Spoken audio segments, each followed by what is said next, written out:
I'm here, everybody. How are you? Let me adjust the music a teeny bit more. I worry when I use these headphones if the music is too loud, but here we are. Let me know how the sound quality is. Let me get the ducks going. Just got a parade of ducks for you this morning. Mad Lad, how you doing? I'm also doing great.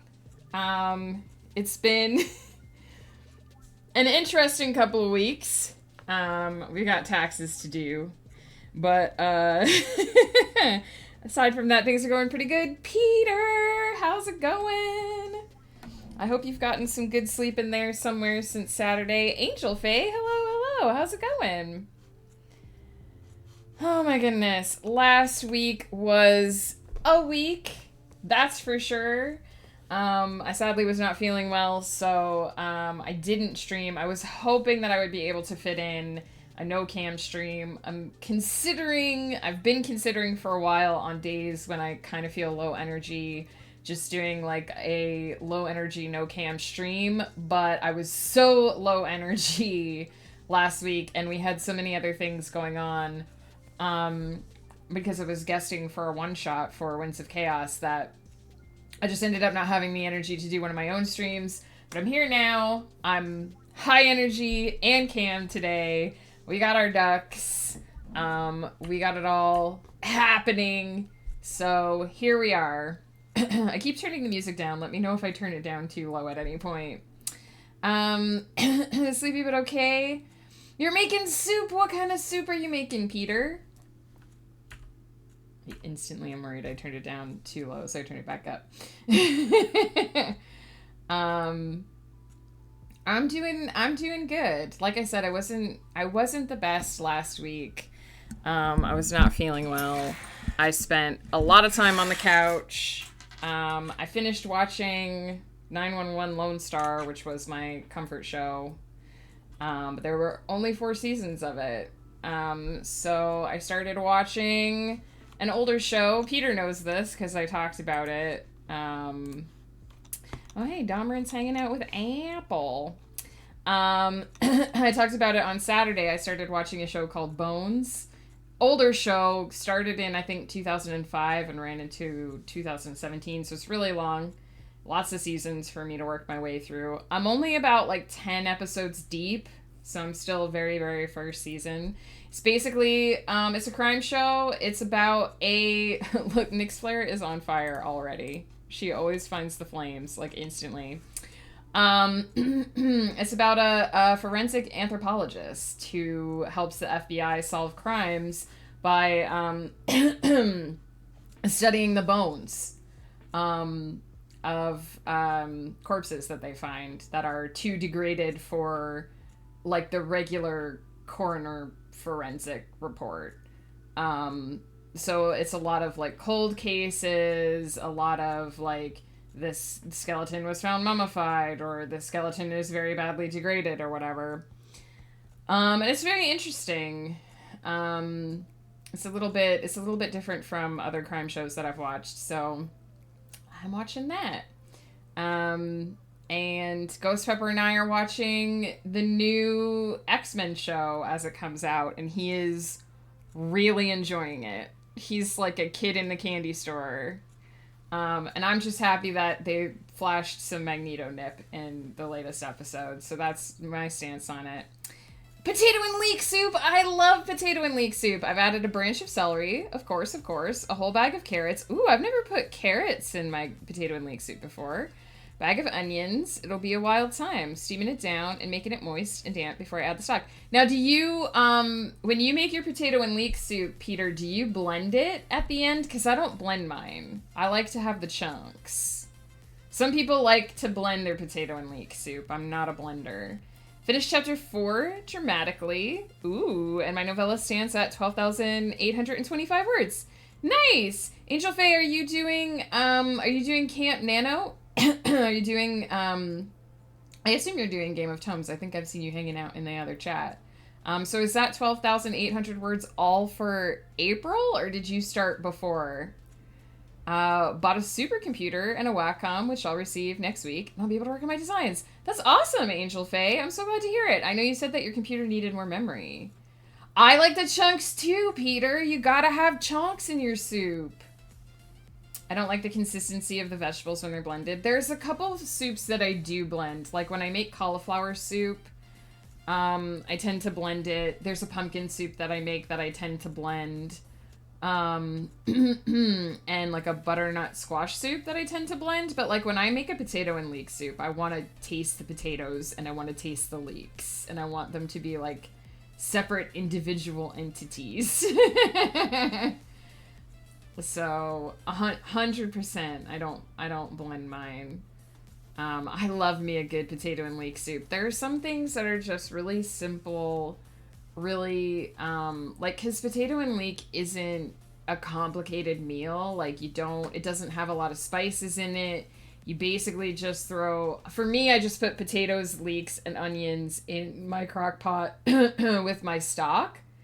And I just let it cook all day. And then 8 hours later, it's just really delicious. And it's really simple. I really just use like garlic and basil. And that's pretty much it. It doesn't need a lot. It's simple. It's comfort food. It's great for like a chilly, rainy day.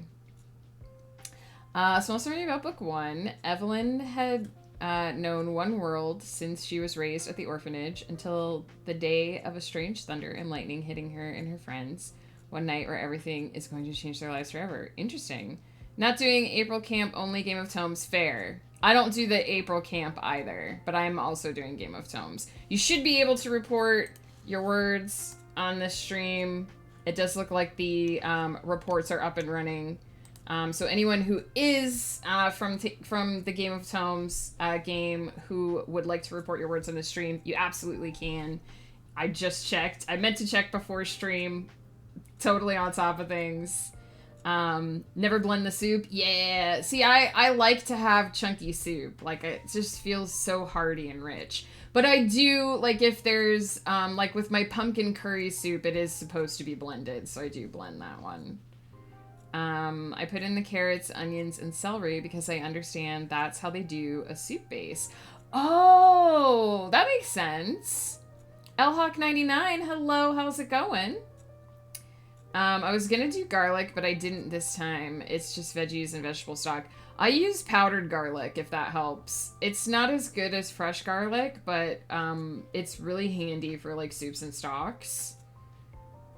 If you're not reporting your words, do not touch. We'll cut you if you touch. Yeah, if you're not familiar with the house, like, the weird redeems that say, like, Game of Tomes, Mollusca, and Game of Tomes, like, Aloris and all that, don't put any numbers in there.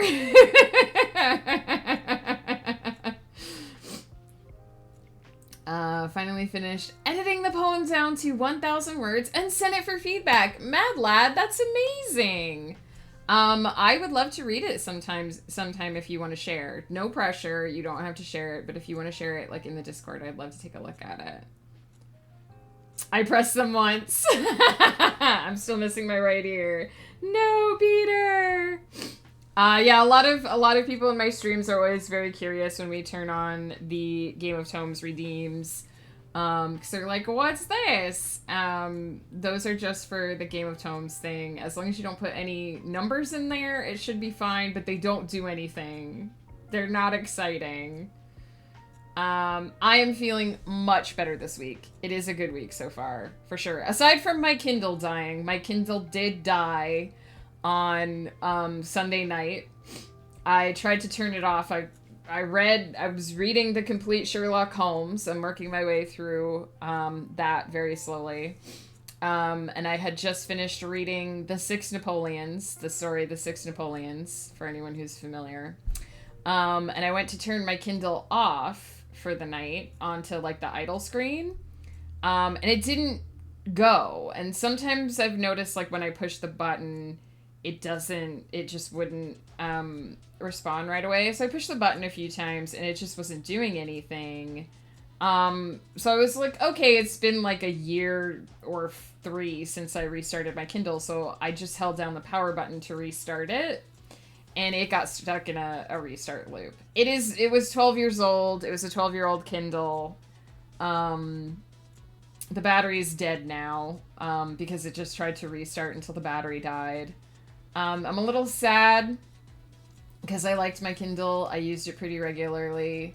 But it was like, I think it was like a second generation. It was a Kindle Touch. They don't even make those anymore. It was like a second generation Kindle, registered to my account in 2012. June 3rd, 2012, I think we determined. His name was Argus. May he rest in spaghetti, as Joe would say.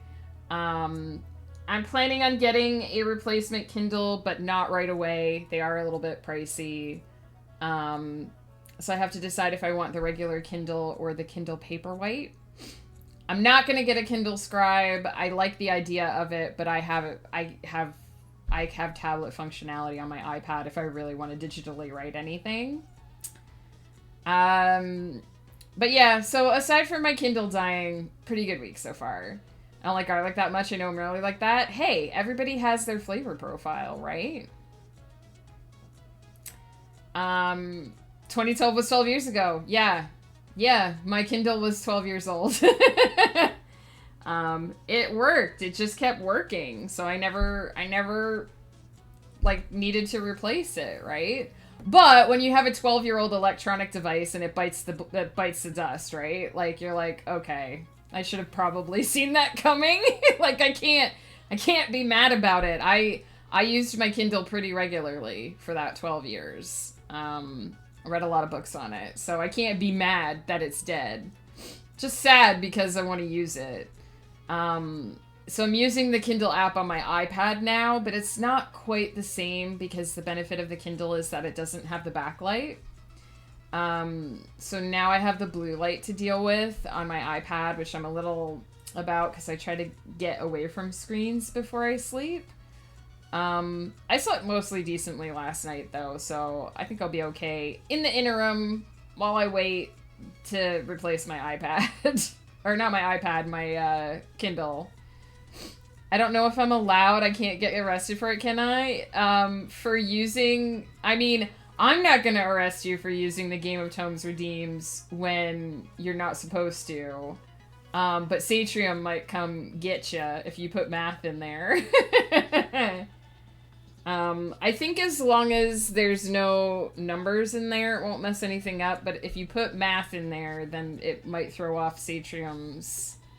if you're not familiar with Game of Tomes, you can do what LHawk99 did. You can check out the GOT command and check out gameoftomes.org. You can still join. You can join at any time. You basically pick a house that you want to write for, and you report the words that you write. You have to be lurking in a Game of Tomes reporting stream when you're writing. There's always there's a lobby that's on 24/7 on the Game of Tomes Twitch channel if you want to just hang out in there. It's what I mostly do.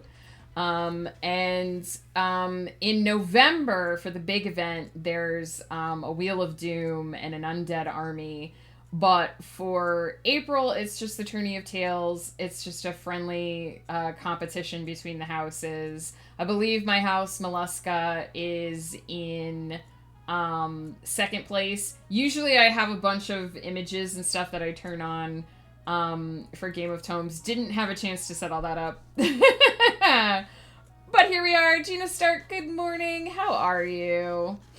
I'm falling quite behind. I've considered getting a Kindle in the past. I want one that if the book has pictures, I can see them accurately, and I'm not sure which one that is. I mean, if the ebook is formatted properly, you should be able to see the pictures in it. It's more down to the formatting than the Kindle, theoretically. But you probably would want the Paperwhite, I think is the one... It has the bigger screen.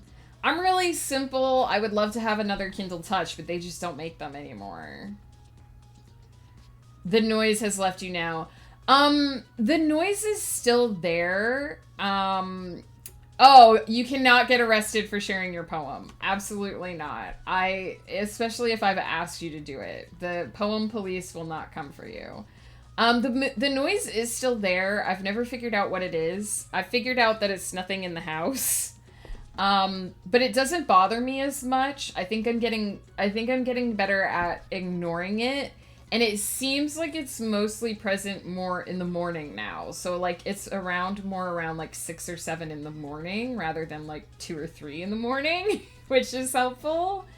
I also don't know, like, I might have just had, because I swap out my earplugs every week, because I sleep with earplugs.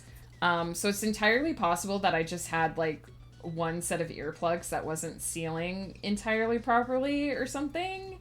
The noise is definitely not bothering me as much. I may have just learned how to sort of live with it. Or it may have just changed, like, what time of day it's around. I love the idea of Kindles, but I also can't commit to not having a solid copy of a book. But then I'm like, but if you have a Kindle, you could save space.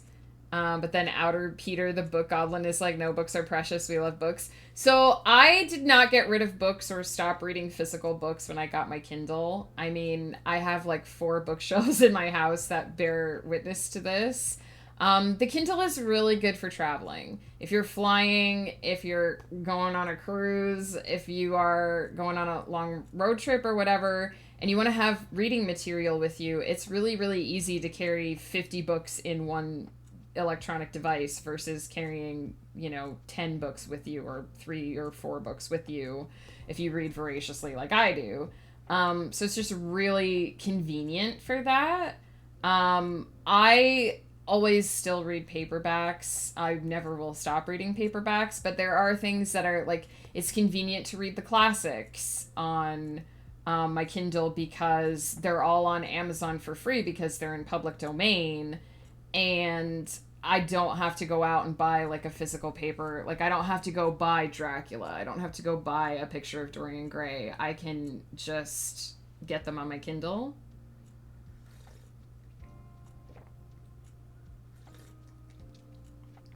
Game of Tomes did sever ties with Nano this year, unfortunately. For those that don't know, there's a lot of bad stuff going on at NaNoWriMo, like the corporation right now. Won't get into it, but it's not great. Sad, but not surprising. Never been arrested before. Normally I just put it in my word count.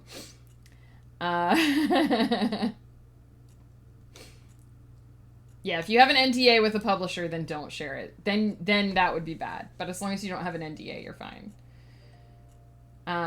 Gina, how's it going? What you up to? Are you working on the cat today? Would you consider a pre-owned one off of eBay?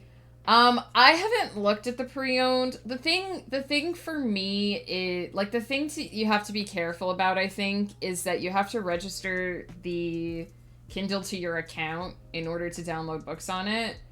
And I've already run into this problem where, like, if somebody buys me a book on Amazon.com, I can't put it on my Kindle because my Kindle is registered to a Canadian account. So for me, I probably will just buy it through Amazon because I have to go through the process of registering it, and I don't want it to be registered to the wrong dot whatever, because that would cause me all kinds of problems with loading it. But if you were safely secure that you were getting one for the right country, and there was a nice cheap one that looked good for you, I mean, to each their own. I've done refurbished electronics before and not really had too much of an issue with it. I don't know that I would with a Kindle. They're not insanely expensive, but they're also not cheap. Like, it's 130 Canadian for the basic bitch Kindle, and it's like 150 for the Paperwhite. Canadian. Those are Canadian prices. Strange that it's changing time. But I don't actually know what's causing it, right? I don't know if it's like... We do have an electrical transformer out on the lawn, but then it's never bothered me before either. So I don't know if it's like somebody driving by at a weird time, or if it's just some weird combination of sounds that's happening at certain times of day, or if it has something to do with the weather, because the weather gets really wonky when the seasons change around here. Like, I don't know. It is more annoying because I don't have control over it. Like, I can't go flip a switch and turn it off, and I'm very sensitive to sound. But I am getting more used to hearing it and more used to ignoring it. Like, I'm sort of learning to ignore it, if that makes sense. So it's one of those things, like, I just kind of have to deal with it. One day people mentioned it, but nobody said what it is, and I'm too uninterested to read up. Is it not that I don't care? It's basically, the basic gist is, NaNoWriMo, the business, like the board, the people who run the website and the, like, website event, kind of don't know how to run a business, and they've done some questionable things. They have prevented their MLs, who are people who volunteer to help run in every region, really poorly. They've told them that they can't criticize the company. They've been trying more and more to keep things online, I guess, so they can have control over them, but they're not moderating the forums. There's a lot of shit going on in the forums, especially in the Young Writers Program forums. And there were allegations of grooming that the NaNoWriMo board just pretty much ignored and tried to sweep under the rug. And then when it became apparent that they couldn't just ignore it and sweep it under the rug, they shut down the forum. And all of these stories have sort of come out about what's been going on and how teenagers have basically been moderating for themselves because there's no one to advocate for them, and it's just bad. I would say it's a bit of a rabbit hole, and if you don't want to fall down that rabbit hole, don't. Don't start reading unless you want to go deep down the rabbit hole. I've never really used the NaNoWriMo forums. I only ever use their tracker. I have an account on their site. I've never given them money. I've never bought any of the merch. I've never used their forums aside from 2020. So I am not really in the know about it, but there are a lot of people in the Game of Tomes community who did work as MLs or who were very closely tied to the NaNoWriMo community, because it's where, the Game of Tomes game sort of sprung out of. So it's really sad that that shit's happening, but it's happening, sort of thing. Be aware, if you're going into the forums area, just be aware. Don't give them money, I would say. Nice, 120 of light edits for Elhawk. We are going to get started on some productivity here in a minute. Working on it close to the half point. Nice. I've been looking at your photos, Gina, and I'm mystified because it seems like you go through it so fast. But I'm really enjoying seeing your progress shots. As long as everyone promises not to report me to the competition police, I'd be happy to share it. If you're not supposed to share it until after the competition, you can just hold on to it until after the competition. I don't want you to get in trouble, but I'm not going to tell anybody. Okay, so today we are working on the prompt novel, now that I've yakety-yacked for 20 minutes. I had a plan for this. I had looked over on Sunday, I had looked over all of the prompts that I had rolled up because it's time to get this ball rolling again. And I had picked a prompt that I wanted to use for today. And then I sat down this morning and I threw that plan out the window in favor of a different plan. So this is going to be crazy, bonkers, off the wall. I was going to do the prompts,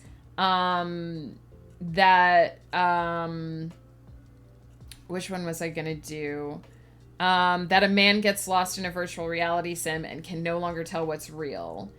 But I decided instead to do a character hears their future from a fortune teller. For reasons. Because in my brain, it makes sense to do it in this order. And then next week, we'll do the man getting lost in the virtual reality sim. But I thought some of you may have noticed this pile of blue fabric that's laying here beside me, because I thought it might be very cool if, before we start writing this chapter, we determine what the fortune teller is going to tell our character by using actual tarot cards. So I'm not going to do a full reading because that would be insanity, but it might be cool to do a 3-card reading, just a quick little drawing of past, present, and future, and possibly 1 extra card, because I would really like to get at least 1 major arcana in there. So for those of you that don't know, I am a witch. Now you know. I do read tarot. I'm not super good at it. I don't do it super often, but these are my tarot cards. They have dragons on them. Shocking no one. I'm gonna have to go get my book because I realized that in my haste to get started here, I did not grab my book.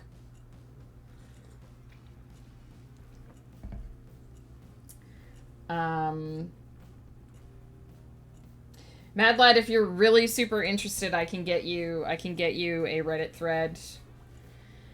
But I warn you, it is a deep hole. So I don't know how well you can really see these. These are my tarot cards. This is my first tarot deck. I do have a secondary tarot deck. This is the Celtic Dragon Tarot. I also have an Egyptian tarot deck. And we're basically just gonna I'm gonna go reheat my coffee quick and grab my book, but we're gonna basically just do a quick past, present, future. I'm just gonna actually draw them from my cards and jot down some notes about the card meanings. And then I might do another card, to use in the, chapter. And then I'm going to basically write a scene whereby our male main character in the prompt novel is going to go have his cards read, and I'm going to use the same cards that pop up here into the story.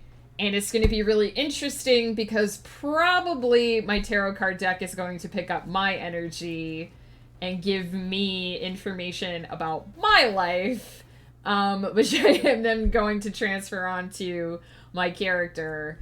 But hey, it's going to be fun. It's more fun than me making up a reading for, a pretend fortune teller.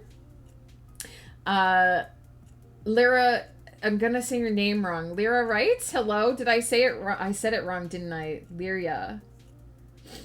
The letters are getting rearranged in my head. Hello. How are you? Where's my mouse? I lost it.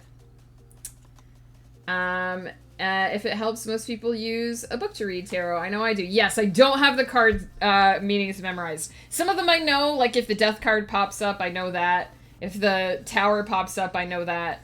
But I don't have them all memorized. Lieria?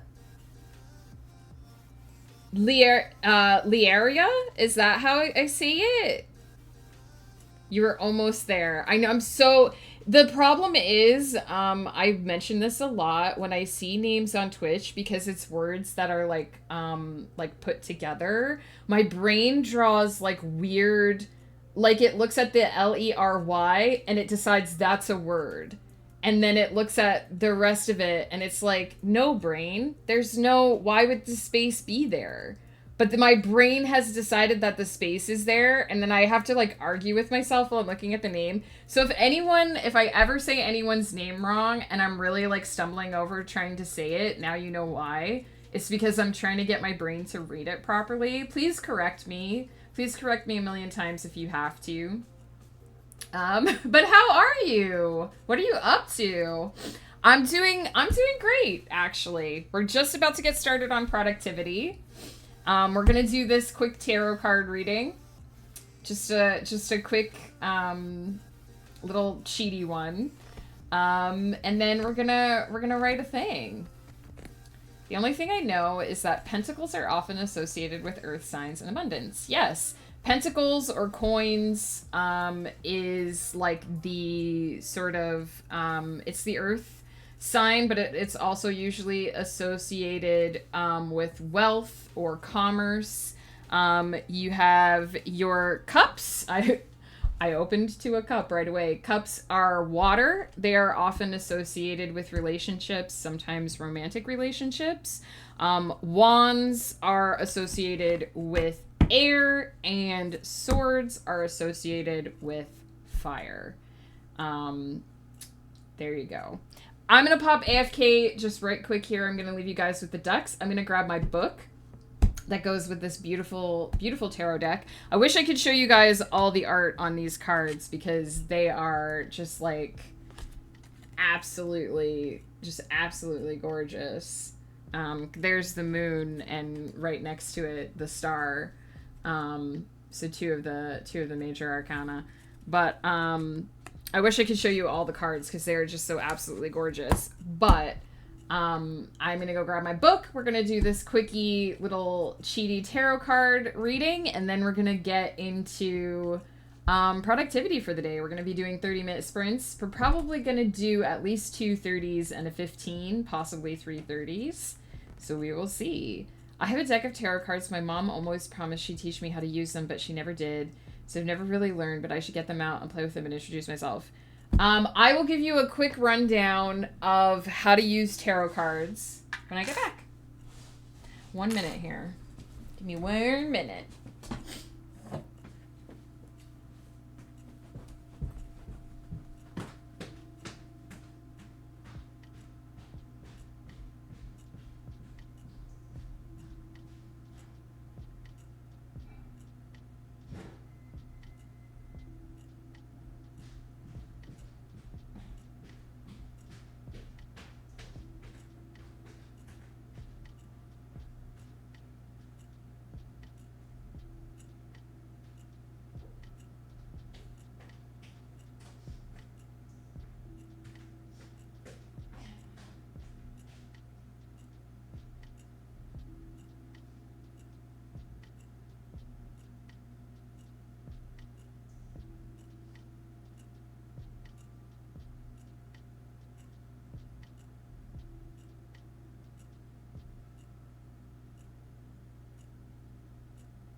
Okay, so I have my book, the Celtic Dragon Tarot, which is going to tell me the meanings of all my cards. basic gist. Megan is the mom now. Now all hail the new mom. Thank you. Eat your veggies, children. Basic rundown of tarot cards. Like any divinatory tool, they basically work on energy. So you want to get your cards used to you in some degree. You can sleep with them under your pillow. You can put them somewhere near your bed, like in a nightstand drawer. Mine I keep in a plastic container with all my witchy things actually under our bed. So they're always close to me. Normally, if I was doing a proper tarot card reading that I expected to be for myself or another human being, I would light a candle and I would use the energy from the candle to cleanse the deck, because you would want to sort of refresh the energy on the cards. I'm not doing a real tarot card reading today. I'm essentially reading I'm assuming I'm going to end up reading for me, but I'm reading for a fictional character. So I'm not worried as much about the energy of the deck. And every time I pull out my deck to do an actual tarot card reading, I cleanse the deck. So I'm not too worried about it. I keep the cards on this cloth that I also wrap them in, because again, it's all about keeping the energy of the cards and keeping them essentially cleansed and open and perceptive. If you are reading tarot for yourself, you would essentially cleanse the deck, use a candle. It's good to have a candle, a white candle specifically lit for these kind of things. White is the candle of protection.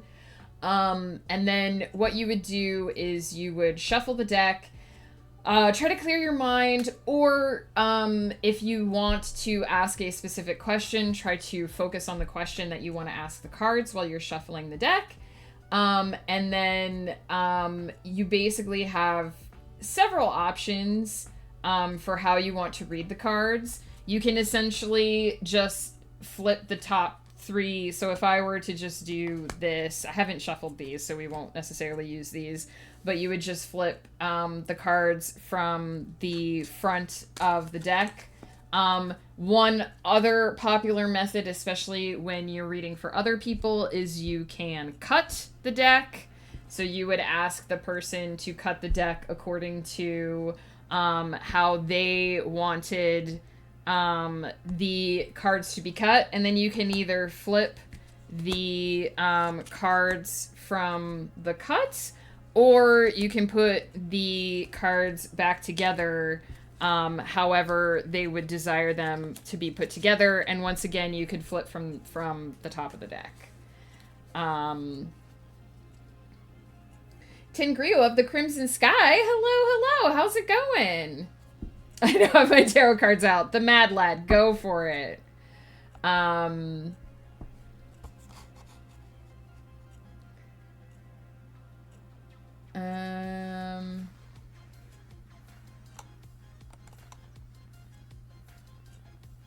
if you just make it up, then you can do foreshadowing. True.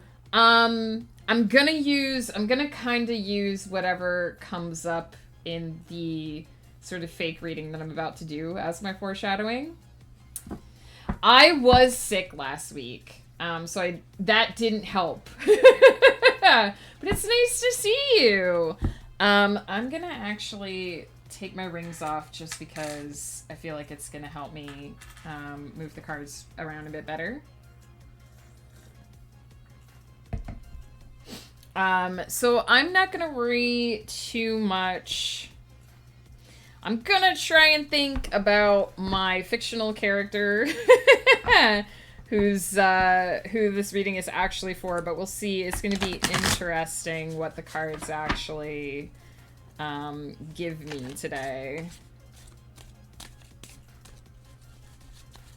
So the main character in this is he's been cursed. He doesn't realize that he's been magically cursed, but he's been magically cursed.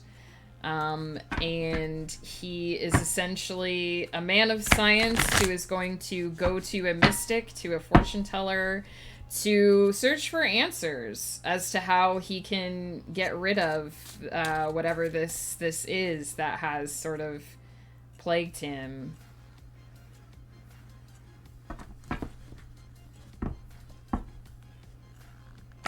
Oh, this is a commission and it's due at the end of May. Oh, that's amazing, Gina.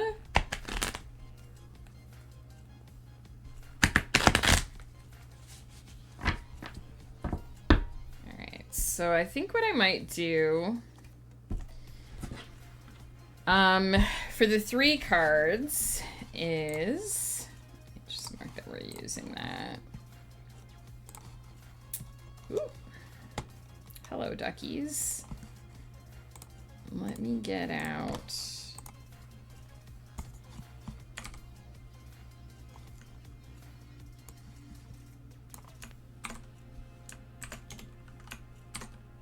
Okay.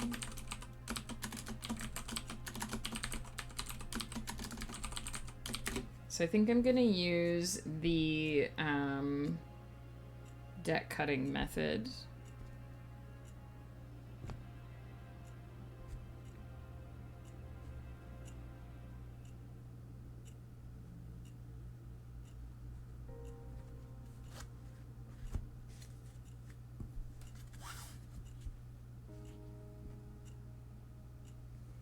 Very much is just sort of let the cards do what they're gonna do here, and I'm gonna flip these. Ooh. Ooh, this is so good for the story. So I'm gonna flip, one of these is inverted, but you don't really read inverted cards with this deck, so I'm just gonna flip this. So to get expert camera work here. So we've got the 10 of Wands as the past, which sort of right off the bat from the art, you can kind of tell that that's going to be a strife card. For the present, we have the Wheel, which is excellent because this is a card that represents transition and change. And then for the future, we have the 2 of Cups, and knowing what I know about what I plan for this story, this is actually going to work really well. The 2 of Cups is sort of the secondary lovers card. As you can see, it represents a couple. So that is going to work really well for what I want to use this for. And then I have this little pile over here. I'm curious because they kind of separated from the rest. So on the bottom, I have the Queen of Pentacles. Ooh, and on the top, I have the Death card. Excellent. Let's get some meanings for these cards, and I will jot them down. 2 of Wands, 2 of Swords, and 8 of Cups. Nice! So let's see. The 10 of Wands.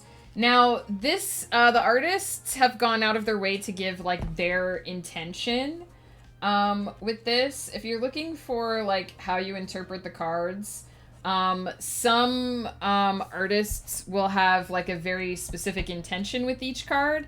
But the divinatory meaning for most tarot card decks is usually the same. So you can even just look it up online. So the 10 of Wands, you have to struggle to keep things going. A difficult series of events taxes your strength and endurance. You will experience a minor but painful loss after much effort.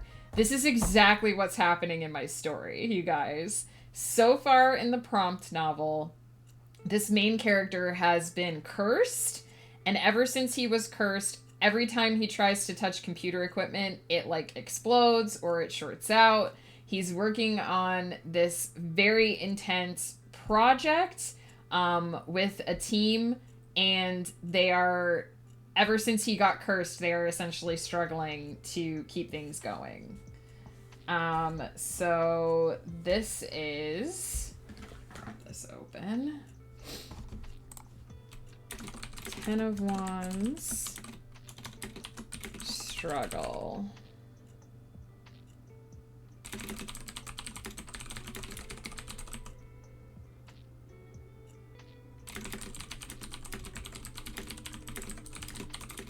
This is exactly what is going on with our character at the time that he goes to this mystic. They were out to get you! Oh no, mad lad, what were the meanings?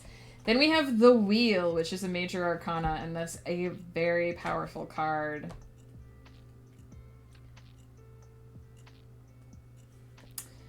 A change of fortune, which is exactly what our character is searching for. Luck and fate are turning in your favor. Your life has entered a change of cycles that will allow you to move forward or slide backward, depending upon your preparation and determination. It is time to make changes. Break with incompatible lovers, friends, relationships, or careers.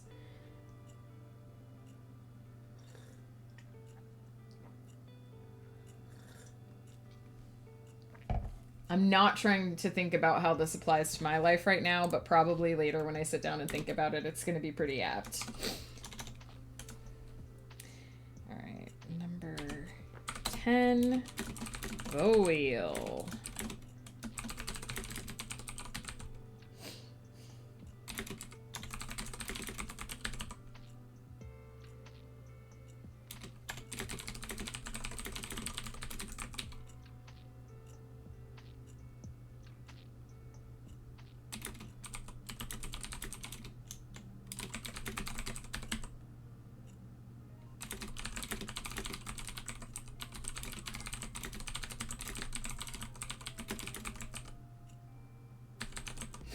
Alright, and then we have the Two of Cups.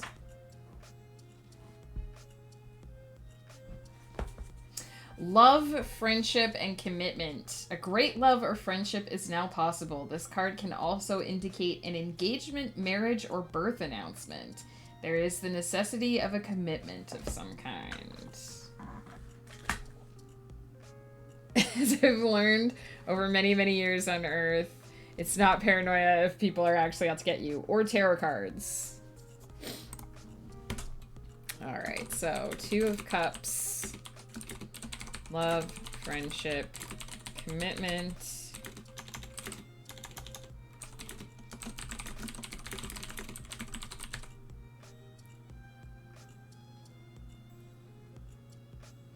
Okay. And then this was the card that was on top of the last pile, which is Death, which is the card that everybody is afraid of. But the Death card very rarely means actual death. Death is a transition card, and it tends to mean rebirth, the shedding of the old, and the becoming of the new. Transformation. A significant transformation approaches. An unplanned event requires you to make a dramatic or radical change. Illusions are stripped away, leaving you with only the bare truth. A possible inheritance or unexpected money may come your way. Our character is not going to get any money, but transformation.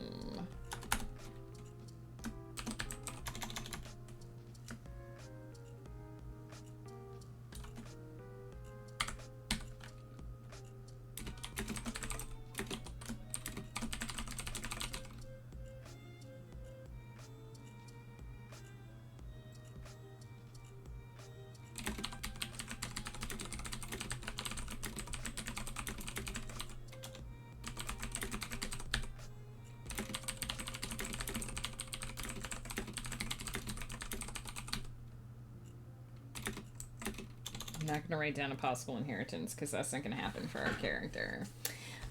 You know what you want to manifest. Now you need to work out how. You are exploring all options and planning your path ahead before taking action. Let your intuition and passion guide you and confirm your next steps. If you pull a card that says look out duck, then you should obey the card. The cards don't usually say that, Peter. As far as I understand, Death card means like a new beginning. It can mean that. Everything is context, right? So a card will have more meaning in the context that you're drawing it in. But yes, the Death card can technically be a new beginning. But beginnings come from endings. Thus, it's a transformational card. Present, you are in a stalemate, unable to decide which direction to take. Release your grip on having the right solution. Look at both sides and consider alternatives. Dang, you got called out. Future, it's time to walk away from a disappointing situation or relationship. You wanted it to work, but alas, it hasn't. The only option is to move on. Oh no!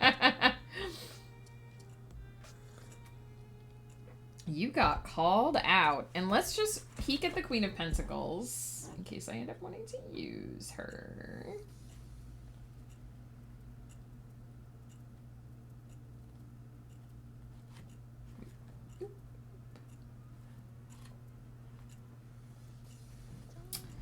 Future plans. This card indicates a feminine influence who is good with finances but critical and demanding. An opportunity will come to reap good benefits after a long time of labor. This is actually a good card for this story too. So I am going to skip this song because it's talking. I don't like that. And I'm going to write this one down. And then these are the cards that are going to be used in our story. The Queen of Pentacles is going to represent our female main character, who is the one who, unbeknownst to our male main character, cursed him, but is also the one who can lift his curse.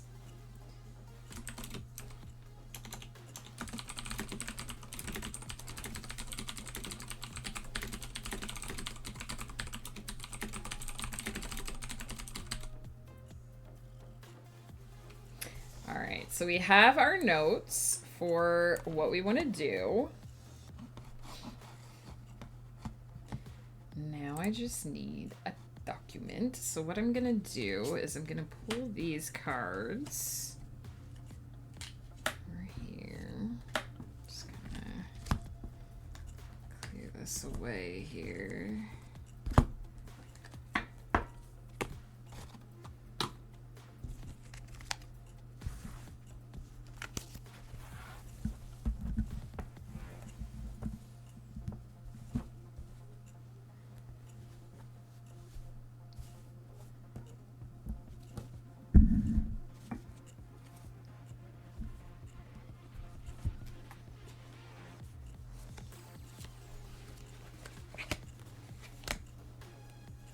Just to sort of remind me what is going on with little divinatory stuff here. And let me fix my camera so you guys can hopefully see me again.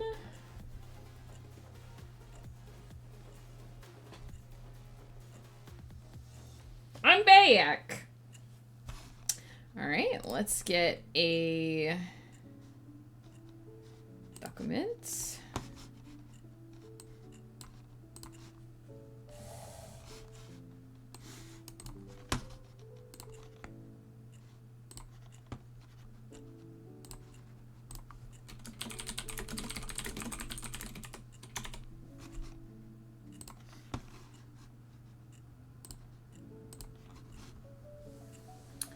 Does an inheritance have to be money? Could one inherit information, or is the card in context specifically referring to money? Here's the thing. Every card is open to interpretation. Sometimes the cards have very literal meanings. So sometimes when it says you will come into an inheritance, it means money. But it could also mean, like, an inheritance can be many things. You might inherit a house. You might, as you said, inherit information. You might inherit a position. Cards can also have very unliteral meanings. And this is why context is so important. So it's even like your future card saying it's time to walk away from a disappointing situation or relationship. That doesn't mean that what you're trying to accomplish is doomed, right? Your present card says you're having trouble deciding what is the right solution, and your future card says it's time to walk away. What that could mean is, very simply, you need to stop looking for the right solution and just move on. Just do the thing. Just stop waiting and do the thing. You wanted it to happen a certain way, but you have to let go of control. Even negative card meanings don't necessarily mean that a negative outcome is coming. And it's very important to understand as well that tarot cards aren't necessarily predicting the guaranteed future. They are telling you the course that you are on right now. If you make a decision that changes the course that you're walking, then you change the outcome. Then you change the future, right? Tarot cards are very good at telling you where you are and what you're thinking and what's going on around you. and they're good for helping you make informed decisions, but they're not like what you see on TV, right? If anybody remembers Miss Cleo from back in the day, you don't flip a card and realize that you're pregnant. That's not necessarily how tarot cards work, right? Um, so any interpretation that makes sense to you in the context of your life is valid. It doesn't have to be literal. It can be very literal. So I know Miss Cleo said a lot of things. Actually, I very recently watched, they did a documentary on Miss Cleo. For anyone who, like me, is old enough to remember the Miss Cleo commercials and all that, they did a documentary called Call Me Miss Cleo. It was fascinating. It was really, like, first of all, that company screwed that woman so hard. But second of all, just like, she sounded like a fascinating person. Um, it was a very interesting documentary for anyone who wants to know whatever happened to Miss Cleo. But as someone who had a lot of insomnia and was awake for a lot of Miss Cleo infomercials, it was very interesting to me.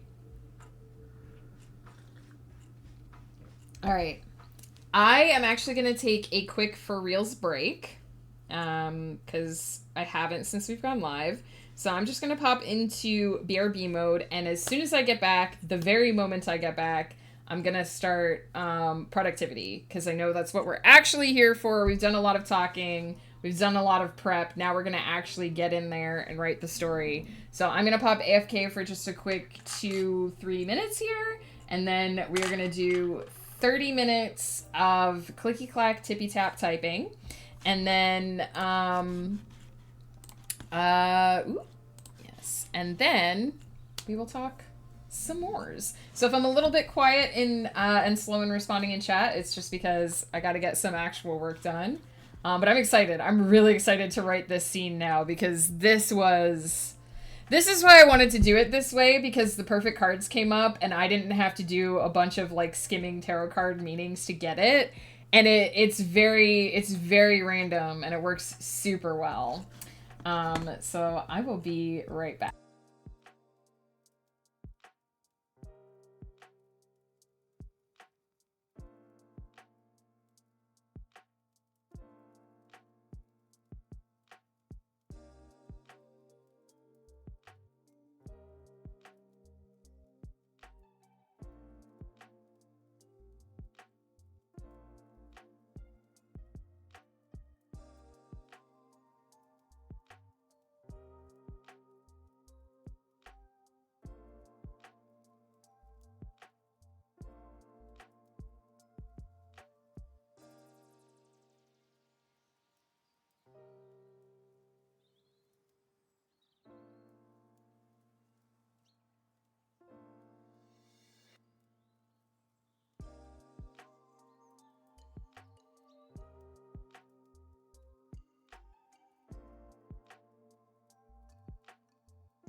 All right, I'm back.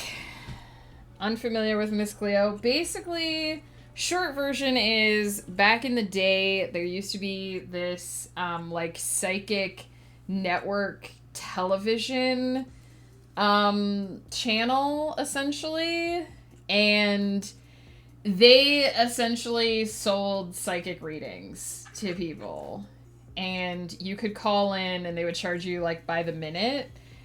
But what happened, and they kind of talk about this in the documentary, is it kind of ended up being like a depression hotline. Like a lot of people just wanted someone to talk to, and they would call, and they wouldn't realize that like they were being charged, or that they were being charged as much as they were being charged. And Miss Cleo was sort of the face of the network. And there was eventually a lawsuit, and she was implicated in the lawsuit.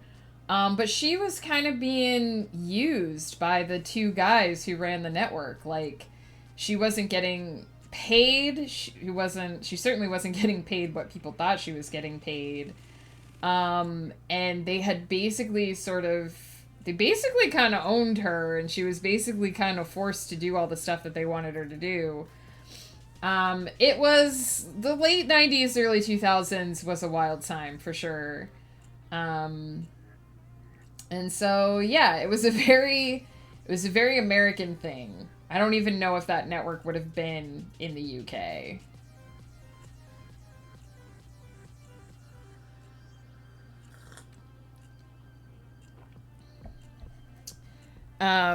So yeah, it was from and basically they had little small print in like the bottom of the screen that would explain that it was for entertainment purposes only, and they thought that would protect them from fraud, and it didn't. But it's a very convoluted story, and as usual, the core of it is greed. Capitalistic greed. But on that note, which is not to say that anyone who offers to read your tarot cards is scamming you. It's just that this particular network was scamming people and was claiming that they could do things, and that they had hired psychics to do things over the phone that they could not do / had not done, because the people who were working for the so-called psychic hotline were just people with a script to read, who were told to keep people on the phone as long as possible. It's pretty convoluted. We get all kinds of US crap like Fear Factor and The Tonight Show with Jay Leno, but we didn't get that. I mean, it's a good thing because it was a massive scam. Just so you know, it was probably way more illegal in the UK than it was over here. But, as promised, I am going to do a writing sprint, so get ready for the clicky clacks. Clicky clacks incoming. If you want to post it in the Discord, you could post it in the seeking feedback area of the Mad Lad. If you are worried about posting it openly and you want to share it just specifically with me, send me a DM. I'm Striker on the Discord. You can just send it directly to me if you don't feel comfortable posting it in the open. These are going to be big time clacks, for sure. I got plans. Posted a thing in your Discord? I probably will see it after, Peter.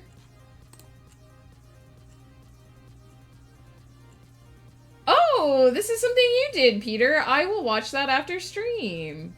I will definitely perceive it.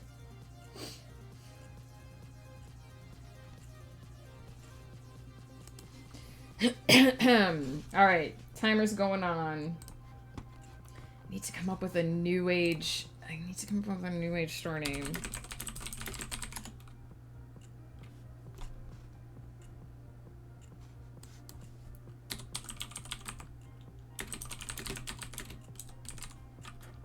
Sure, magic store name generator. That's the same thing, right?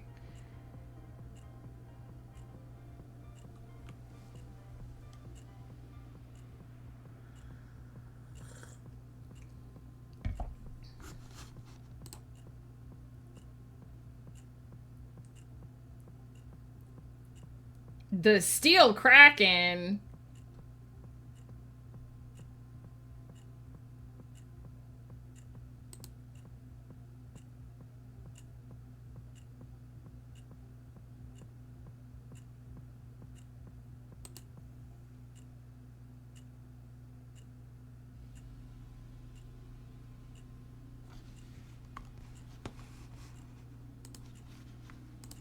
It is. It won't work for this, but I will keep it in my memory.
If it was the cephalopod kraken, also dragons, that would be peak Megan name. Peter, you know me. It's so nice to be seen.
Hey, Kiki. Been ill for a while now, couldn't do anything. Oh no, Kiki, I hope you feel better soon. My boss is being a butt and kicked me off the schedule. I'm so sorry to hear that. I hope you're getting some rest though, Kiki. I hope you're starting to feel better. I hope you're taking care of yourself. I was ill last week. It's never fun.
Good luck, Kiki. I hope you're able to find something else.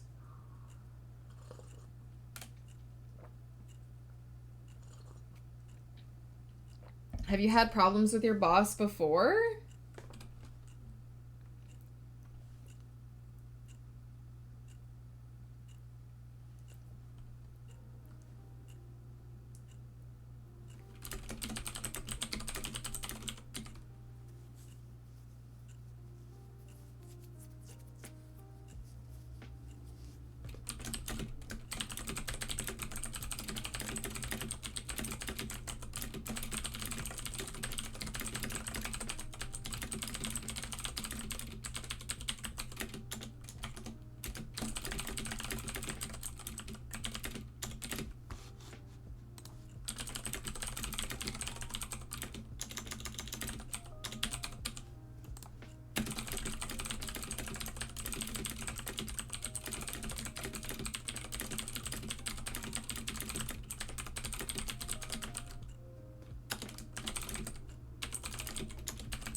Angel Faye, thank you so much for stopping by. I hope you have a fabulous day.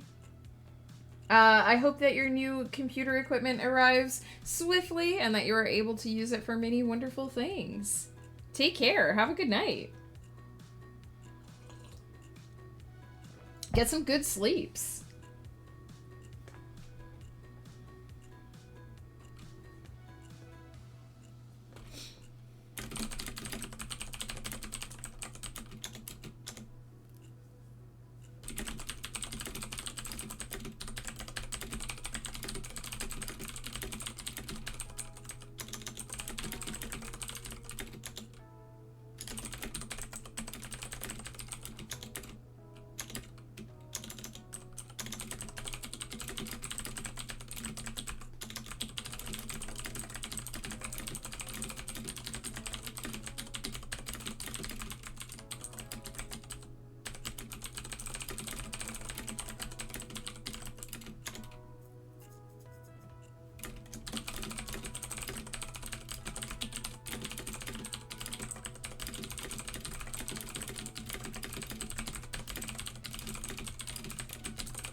Oh no, Rune Wolf got thrown out of the pool!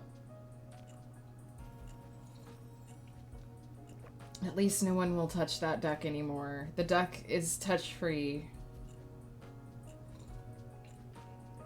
Free of the touch that annoys it so much.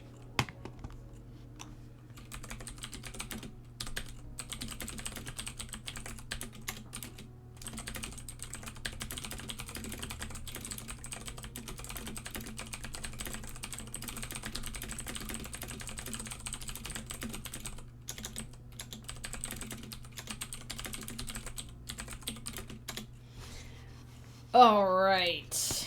First sprint finished. We are at 1,571 words, which I am pretty happy about, if I do say so myself. This scene has been very fun to write so far. I am enjoying it.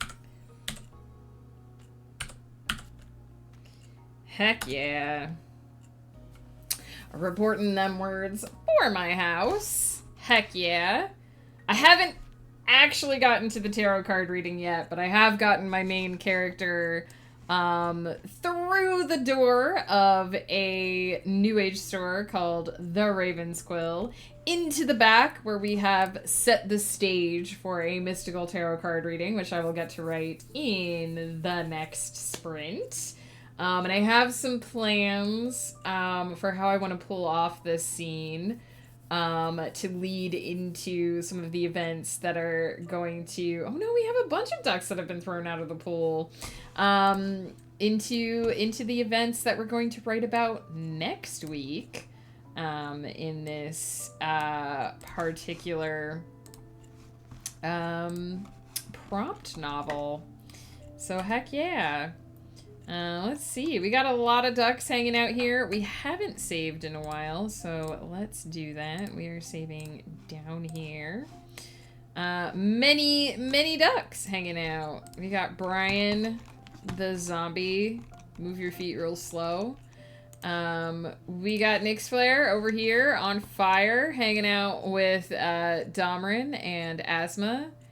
And Callum, the best cute boy right there. Snail boy Callum. Hell yeah. We got Peter over here living his best duck life.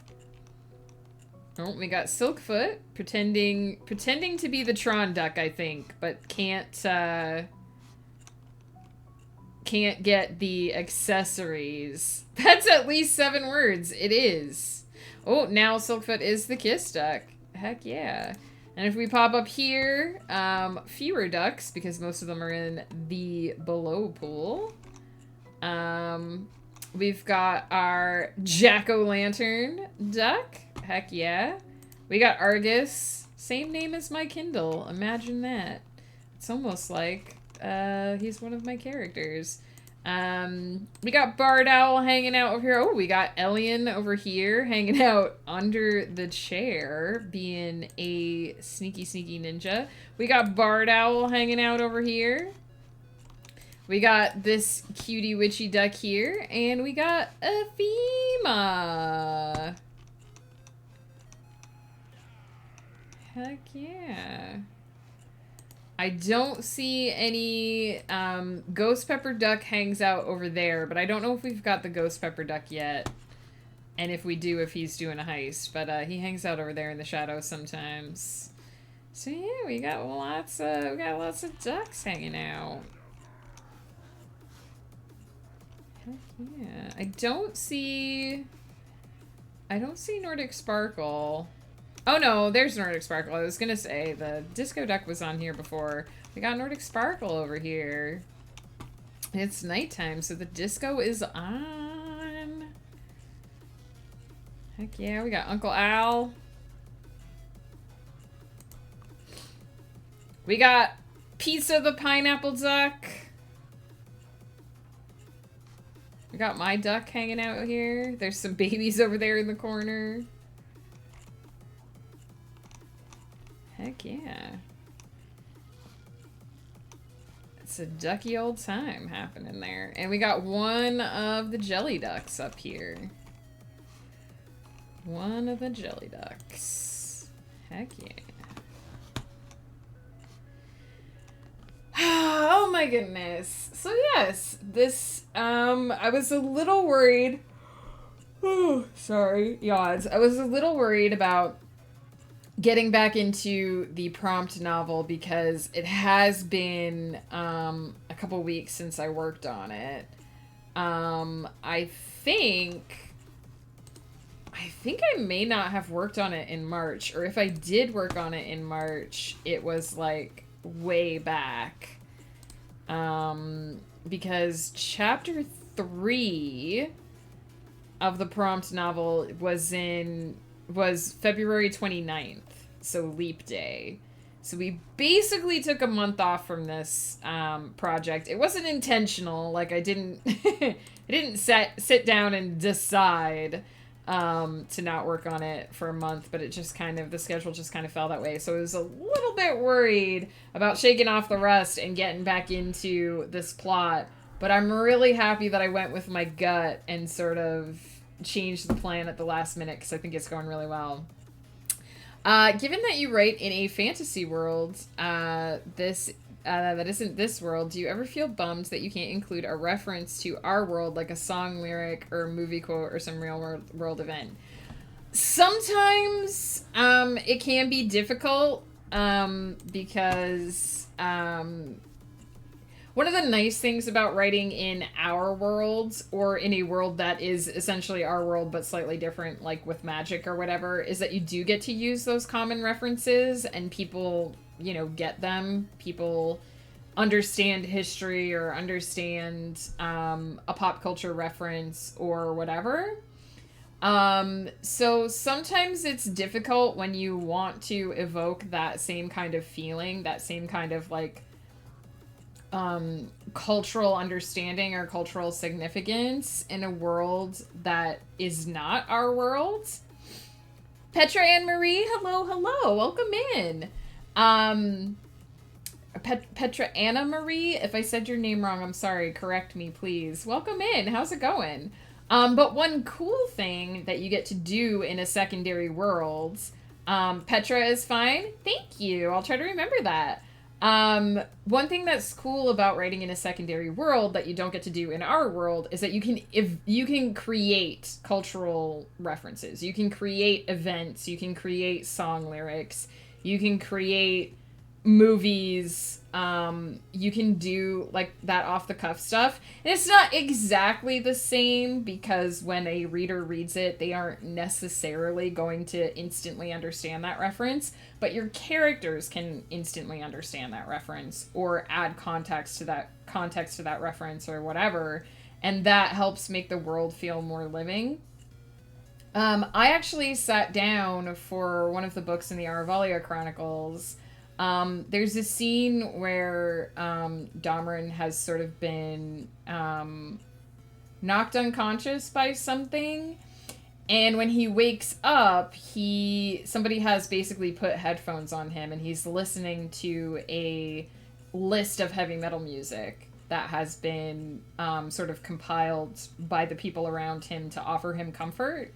And so I actually spent some time coming up with song titles and coming up with heavy metal bands and having Dameron have a running commentary on some of the music that was playing, because it makes the world feel more real and more alive, and it also gives you like a context of this character, like outside of his job, outside of, the high stakes things that are happening in the story. There's this guy who likes heavy metal music, and this is his opinion on some of what he's listening to. Just passed by, so good luck with your work for now. Peek again soon. Thank you for stopping by. I hope to see you again soon, and I hope you have a fabulous day. Have you ever made a reference to a show in your world, then gone and written like a full episode of that world? No, because my characters don't write a lot of TV. But there are a couple in the first Aravalia Chronicles book.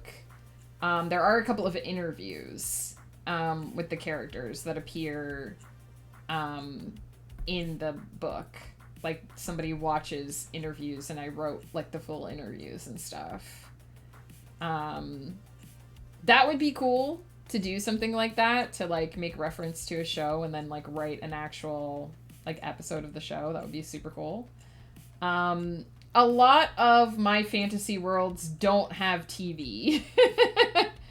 I did in the Celestial Serenade, it is canon that there is a heavy metal space, like a heavy metal opera that is performed that does like cover the plot of the books. So like the world is self-referential. I made a reference to two characters talking about a TV show, and then I was like, that sounds like a good show, and I wrote a bit of it. That's super cool. The show was like Larry Sanders Show meets Curb Your Enthusiasm, like a one-camera mockumentary type thing. Interesting. Heavy metal opera always makes me think of the diva from The Fifth Element. Very similar, although the music would have been more similar to heavy metal music in our world. It's fun. It can feel limiting at times when you're working in a secondary world because you don't have that sort of background of like easy to understand references to work from. And really you can get as in-depth as you want. Like there's that whole conversation about should you use the term French braid because France doesn't exist in your fantasy world, or should you use the term champagne because Champagne doesn't exist, the region of France that champagne comes from doesn't exist in your world. And you can get as deep into that as you want. I use the term champagne because it's an easy to recognize term for a sparkling form of wine that could just be a made-up word in the world that my people come from. Sometimes I want to evoke, like pizza is still pizza in the world that Damarin lives in because it's easy to describe that way. It's easy to evoke that image without having to explain to people what a pizza is without saying the word pizza. Sometimes it can get too clunky to not include certain terms. So there's a balancing act to be struck with that. But it can be really fun to create your own, like, references and your own, like, body of reference. And the longer a series goes on, the more you can harken back to some of that stuff and have it pop up again. And then readers will recognize it because it was in there before. One thing that's stupidly difficult for me is Damarin swears a lot. And I feel like he's the kind of guy who would say Jesus Christ as a swear very often. But such person does not exist in his world. So I constantly find myself reaching for that cuss and having to be like, no, a simple fuck will have to go here. I think that all the time, like in a sci-fi show, they'll talk about things we know from our world, and I'm like, how do you know that? You don't know that. You've never been to Earth. It's a balancing act, right? Because to a certain extent, you want to create a brand new world, but you still have to be able to use some grounding in reality. You don't want to have to reintroduce every concept to your readers because that's just bulky. The more things that you change the name of, or that the more like new concepts that you have to explain, the more world building you're doing, the more the reader has to sort through information. And sometimes it's easier on the reader and on the writer to just have a shorthand for something, right?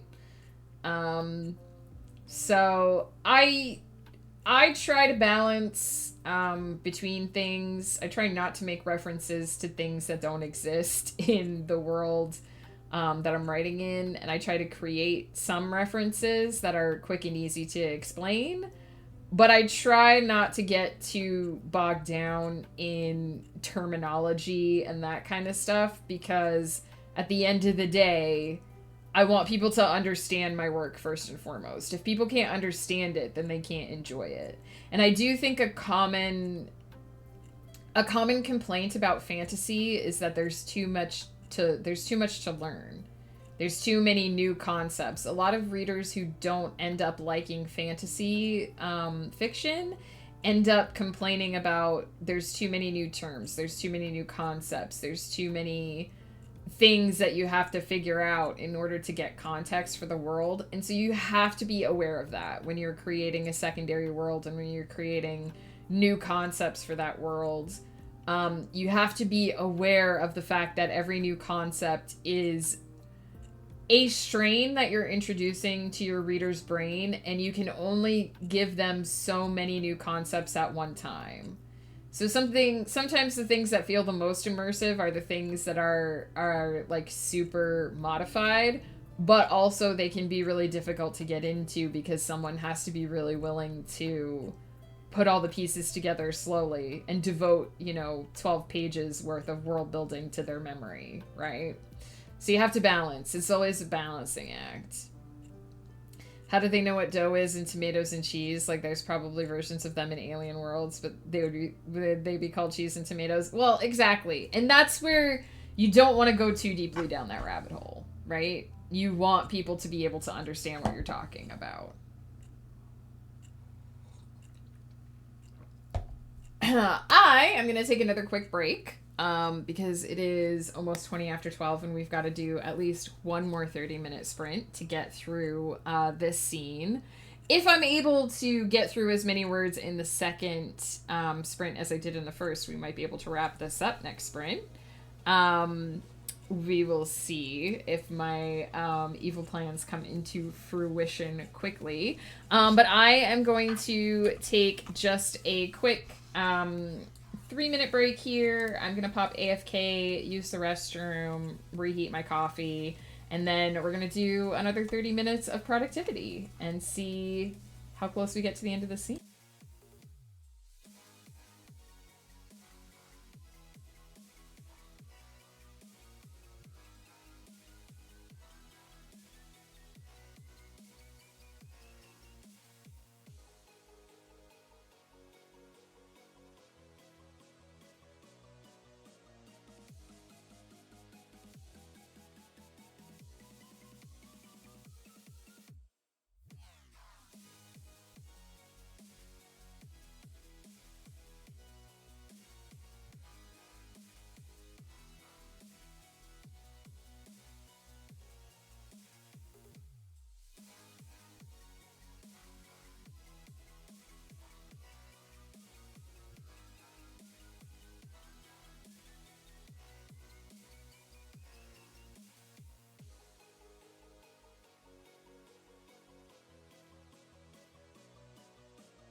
Alright, we are back with more duck antics.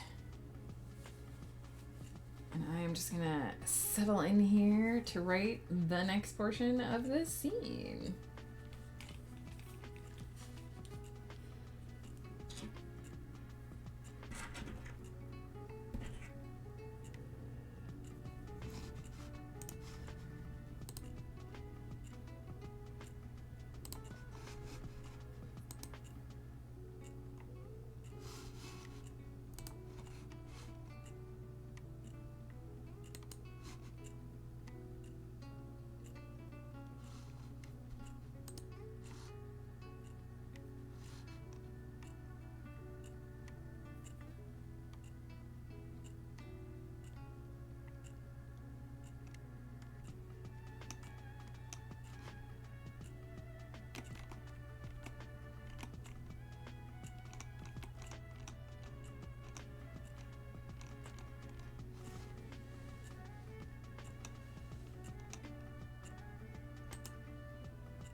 Sorry, just checking something.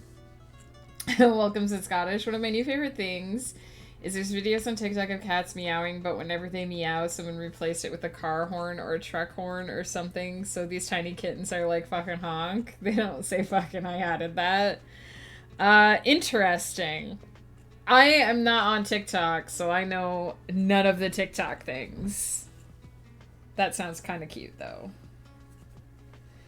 They should replace it with fucking honk. That would be quite amusing, I feel. But I feel like my idea of amusing and the youth today have a different idea of amusing.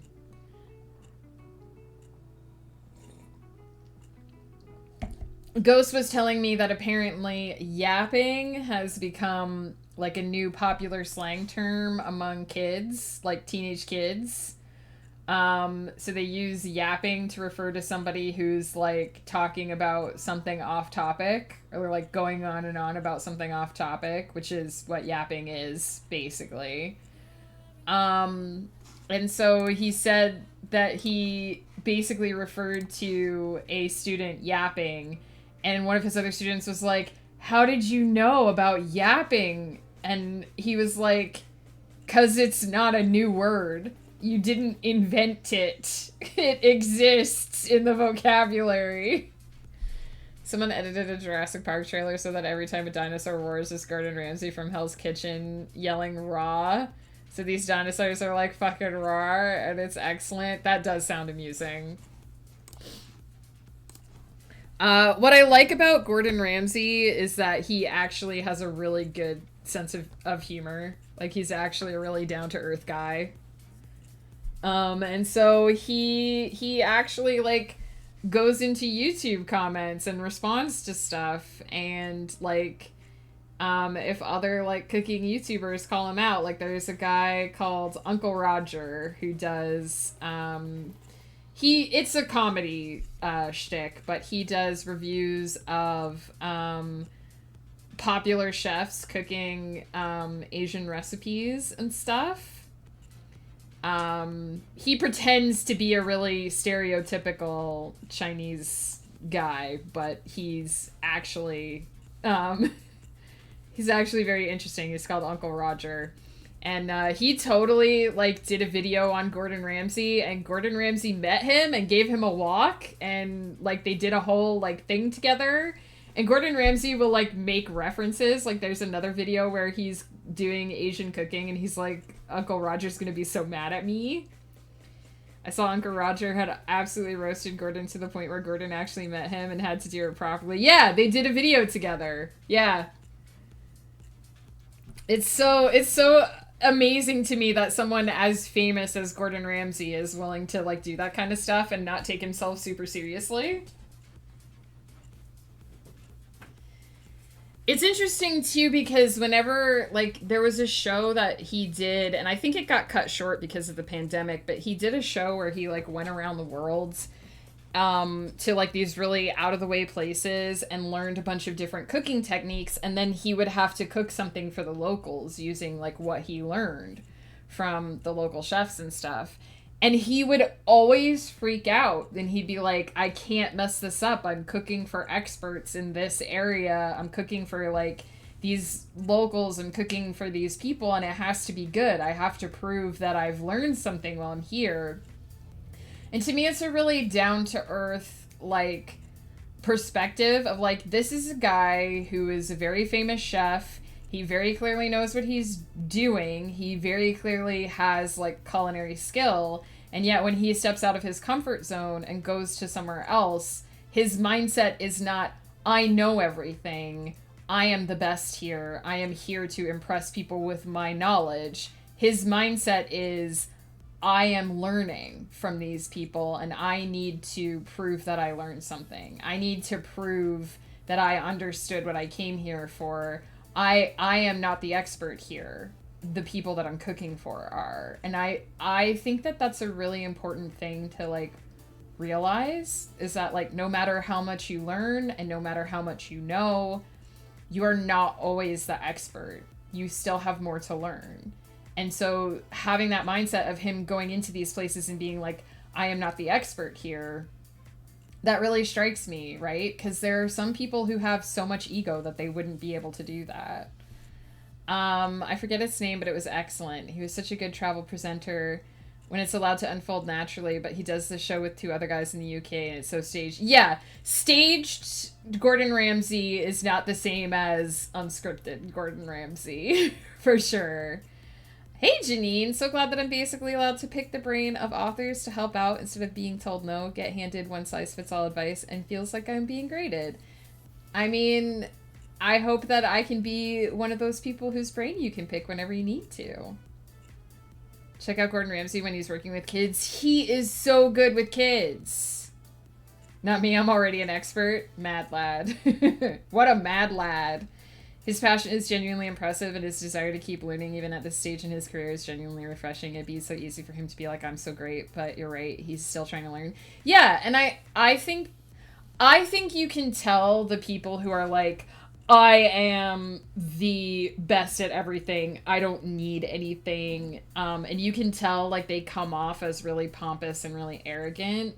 But I feel like with Gordon Ramsay, he gets this reputation as being really pompous and being really prissy, but that's because people have only seen him on like Hell's Kitchen, which he's told to play up for the camera in that show.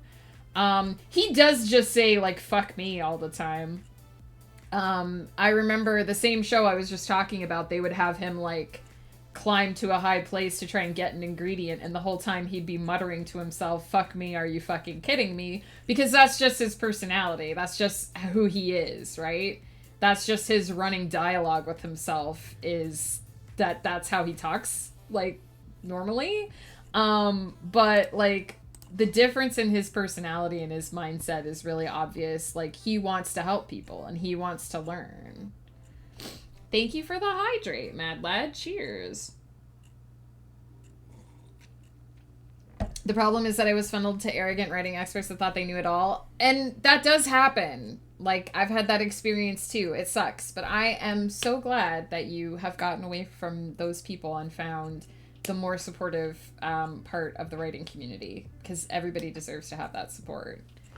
I love learning and developing, but when someone comes in and is like, this is how you need to do it, that's when I switch off on a person. When someone's willing to discuss with you and engage with you. I've had lecturers tell me, you will do it this way or else, and I'm literally like, fucking okay, or else then? Yeah. Yeah. Well, the way to engage with people is not ultimatums. We are going to do 30 minutes of clicky clacking, though, because we've only done one sprint today, so we got to do one more, at least. So we're going to do another 30 minutes of this clicky clacking. So if I am quiet, that is why.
pie. How pie are you today?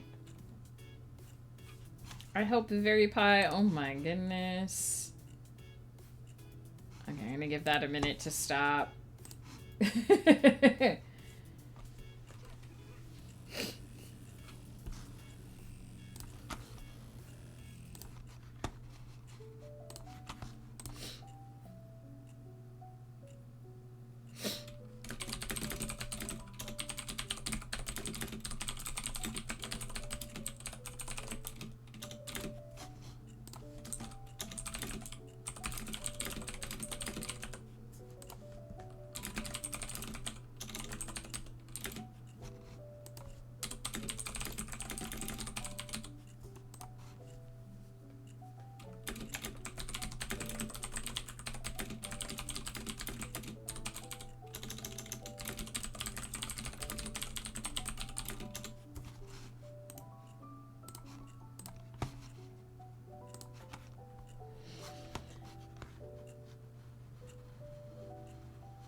8 pie treats, 4 pie. I'm gonna start with 4. A 1. A 2. A 3. And a 4. 8 out of 10 pies today, so 8 pie traits. I got ya. There's going to be a brief break for clicky clacks, and we will do the other 4.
And 4 more pie traits. 4 pie.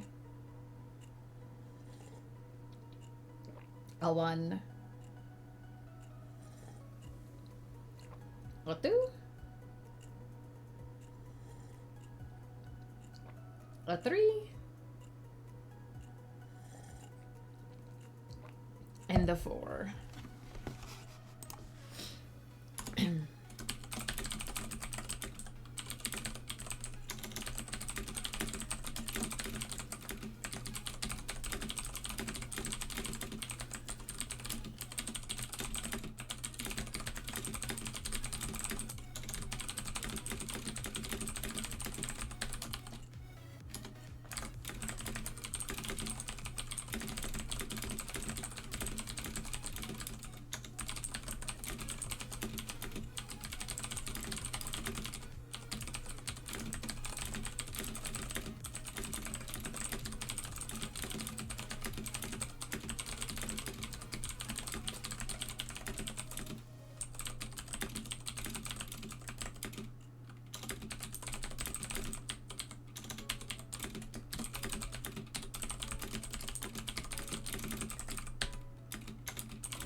It was a bot, Peter, for sure.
Not quite done with this scene yet, but very happy with how it's going. Very close to the end here. Almost through the reading. It's going very well. Where did I start? How many words was that? We were at 3,293 total.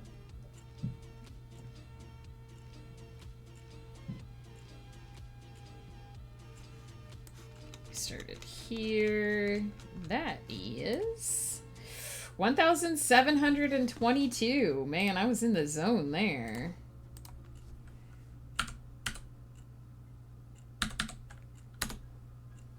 Heck yeah.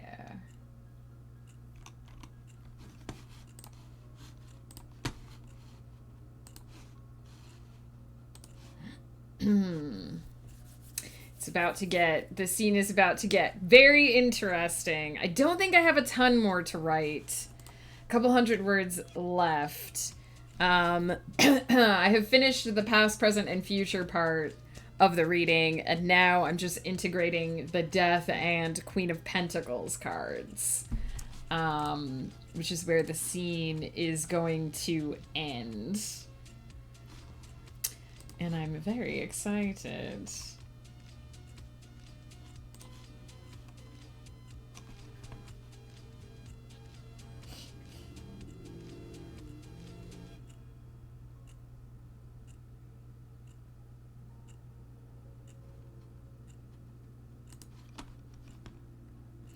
We gotta stretch from the Mad Lad. Let's do it. Heck yeah. Feels good. Oh boy.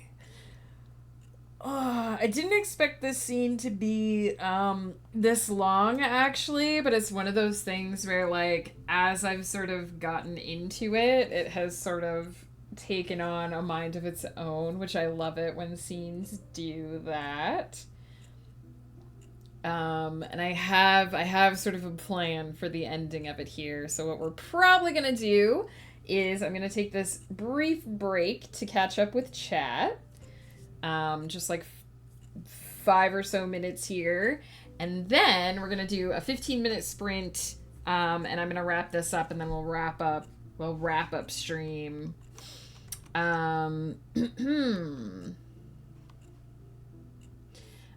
Check out MasterChef Junior. It's basically him normally without swearing. Aw, I should. That sounds like a sweet show. So people I ran into at first, I felt so defeated and would have quit if I didn't run into actual writing friends. Janine, I'm so glad that you found supportive. I know I said this before, but I'm so glad you found the supportive part of the community. It's so important. I'm so grateful that when I started the career I'm in now, I was trained by a man who would give you time and energy, not just do it, I don't care. It makes all the difference in the world. Yeah, and there's actually a very distinct lack of, I think, professional guidance in the writing world. There's very much a sense of, like, agents and publishers want you to know what you're doing when you're getting in contact with them. And it's like, how do I get to the point where I know what I'm doing? How do I get to the point where my stuff is the way you want it to be? And to me, I think there's a very big problem in the writing world where the people who have the power to make things happen, the gatekeepers essentially, do not foster the talent that essentially feeds the core of the publishing industry. And we're starting to see all this evidence that the writing industry is struggling. It's slow. It doesn't change. It hasn't really adapted very much. And it's not really making the kind of money that it wants to make. And you have this big move of people who are starting to do things independently, who are starting to go more directly to audiences because the technology is here and it allows that to happen. And I think we have to see a change in the publishing industry in the near future. I think it has to, or it'll not survive. But I also think that because of that lack of professional guidance, a lot of people turn to other writers. And so one of the reasons why it is such a big deal that the NaNoWriMo forums have exploded and that the community is drifting away from there is that it was a place to go to find writing community. It was a place to go to find support and to find like-minded people. And that becomes harder every time the community fragments and moves away from a central portion. And it's so important to find other people who are on this journey, who are willing to share their experience and just give you a kind word or a kind shoulder, because otherwise it's just hard. Like, you struggle and you don't know what to do and you don't know where to turn. And where do you get good information if you don't have people you can trust to pass it along? And I remember feeling completely overwhelmed when I was first starting and when I was just dropped into the sea of information and didn't know where to turn. So I certainly do my best and work my hardest to make sure that other people don't struggle with that. I felt my opinions were worthless because I didn't have a giant YouTube channel and couldn't validate it as a good writing tip. Yeah, and you shouldn't feel that way. If you are a voracious reader, then you know what makes a good story. You had to emulate them and just spit out writing tips to even get a chance to get writing support. That seriously sucks.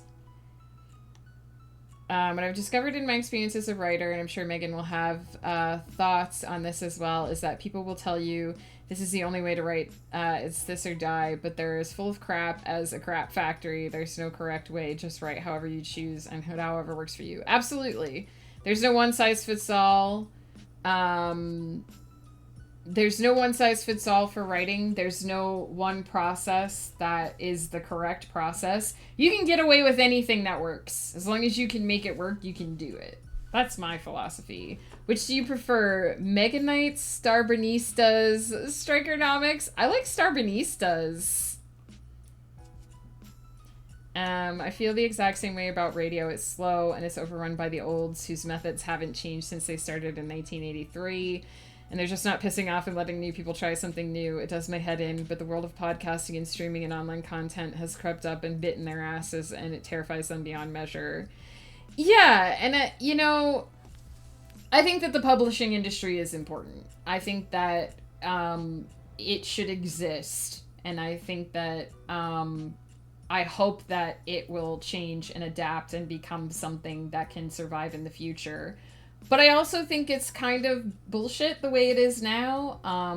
People have a perception that traditionally published books are of a higher quality, and that because they go through a vetted process by people who are professionals, they're more worth spending money on. But that's not necessarily true. I've read a lot of really bad traditionally published books. I've read a lot of bad self-published books, but I've also read a lot of bad traditionally published books that get places of honor in bookstores, on bookstore shelves, by authors who are generally considered to be famous. Like, I've read Stephen King books that I don't like. I have read Mercedes Lackey books that I don't like. I've read Stephen King books that I do like, and I've read Mercedes Lackey books that I love. I've read really good, amazing traditionally published fiction, and I've read traditionally published fiction that I'm like, who thought this was a good book? Who put this in print? Who edited this? Because it has so many mistakes in it. And what I've realized slowly over time is that the publishing industry wants to make money. That's all it cares about. It doesn't care about good work. It doesn't care about fostering good talent. It cares about making money. And if you have a big name that can make money without a lot of effort, then they don't go through a lot of the editing process. They just slap a cover on it and stick it in your hands and take their $12 and move on with their life. And as a writer, it takes a lot of deprogramming to learn that just because you don't have a big name and a big contract with the publisher doesn't mean that your work isn't good. Maybe you just write offbeat fiction that doesn't have, a big niche. Or maybe you just haven't found your audience yet. Or, maybe you're just one in the sea of many. It doesn't mean that what you're doing is bad. And I hope in the future that it becomes easier for people to find their audiences. Like, I hope it continues to become easier. And I hope that the publishing industry changes. But Right now it is what it is. I've gone off on one of my tangents again. Right now it is what it is. And I think you have to learn the ins and outs of it to understand that a lot of what we think and perceive as being true about the publishing industry is bullshit. And the more you unwind that, the easier it is for you to just go out there and do your art and feel good about it.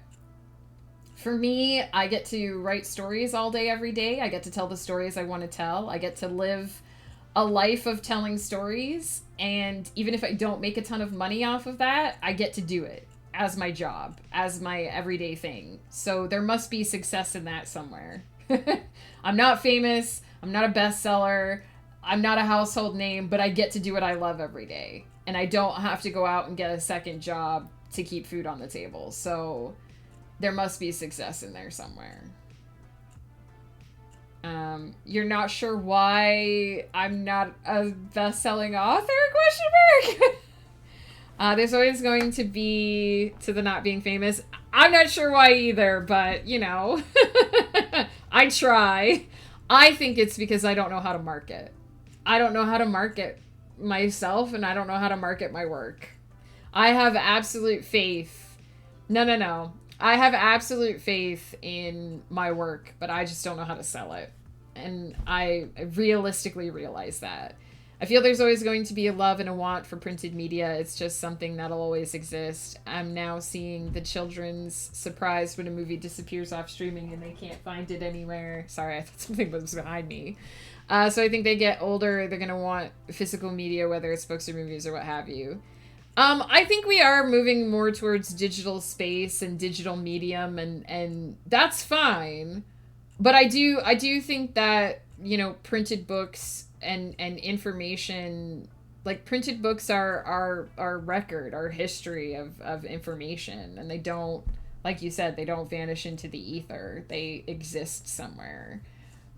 So the world is always changing, the world is always evolving, and I hope that the publishing industry evolves too, but sometimes you gotta learn to work around something.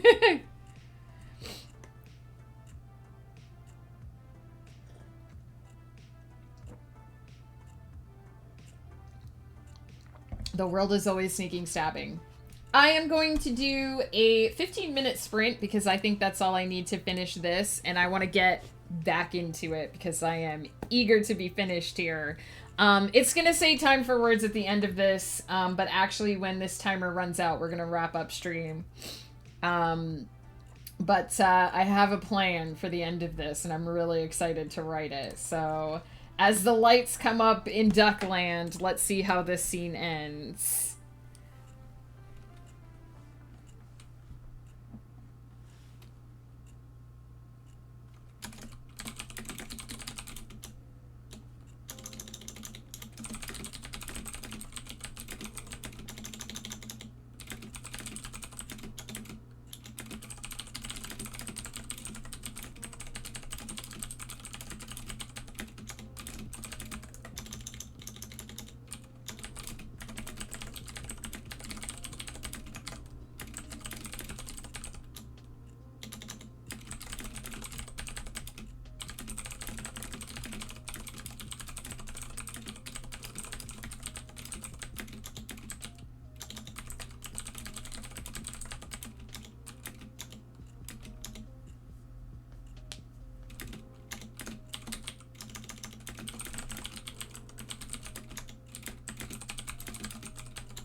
All I know, when you become a #1 bestseller, I have a copy of your book with a spelling mistake that no digital copy has.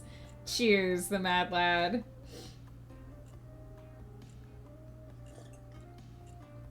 There have been a couple super special ultra collector's editions of my stuff. When I originally published Smooth Jazz, the number on the side of the paperback was wrong. It didn't say number 9. I think it said number 7. And neither me nor my cover artist noticed it until my mother-in-law bought it. And she was like, this seems wrong. And I was like, whoops, I'll get Molly to fix that. There probably were only like 1 or 2 copies of the book that went to print that way.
Perfect. I'm so happy with how this went. Ah!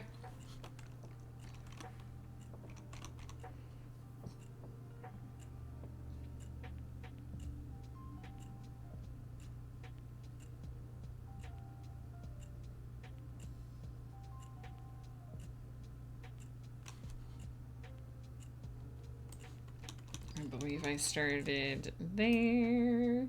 So that is 769 words for the final sprint.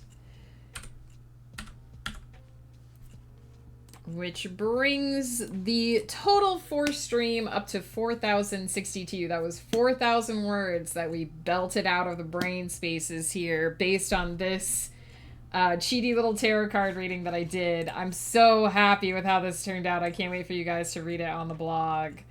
There's some really good foreshadowing in here. I'm super excited. I'm so glad to be getting back to this project. But for now, as our final timer winds down here, we are gonna look for somebody to raid.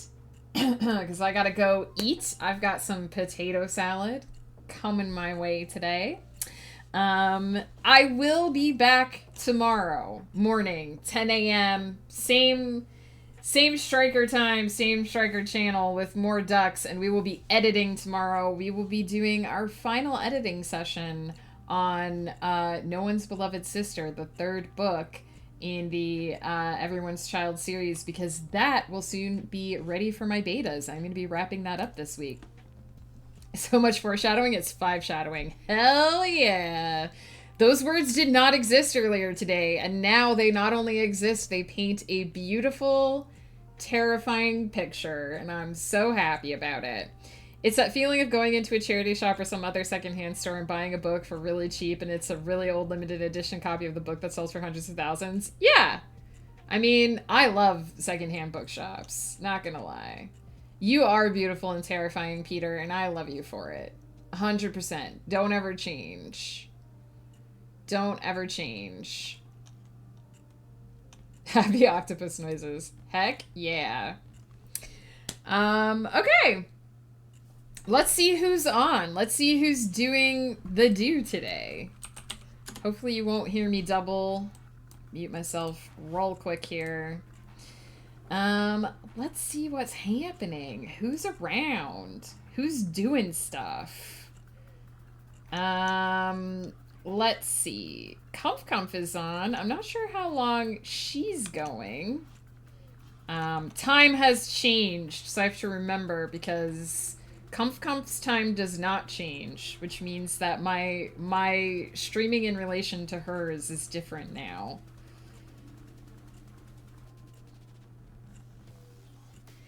And I don't see... Hey, Cademon! How's it going? We are unfortunately wrapping up, but it's good to see you. Thank you for hanging out, the Mad Lad. It's always good to see you. Let's see. So Comf is almost done with her final pomo, but we might head over there anyway, and say hey to her. Because I have not gotten to raid Comf in... Oops.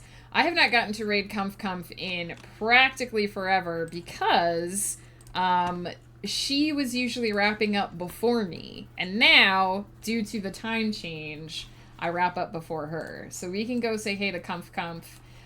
She's only got 5 minutes left on her last pomo, but we can chat with her for a few minutes before she moves on and ride the raid train to another lovely coworker, because she is always passing us on to great coworkers. So please say hey to her. She's lovely. She's amazing. Thank you all for hanging out here. My soup is just keeping warm and making some fresh bread to go with it. Hell yeah, fresh bread is my kryptonite. I love me a fresh bread. I made banana bread on Sunday, and it is delicious. I don't know what's going on with this music, man. Let's be done with that. I will be back tomorrow morning, 10 a.m. PST. We will be doing edits. Oh no, actually. Did Comf just raid?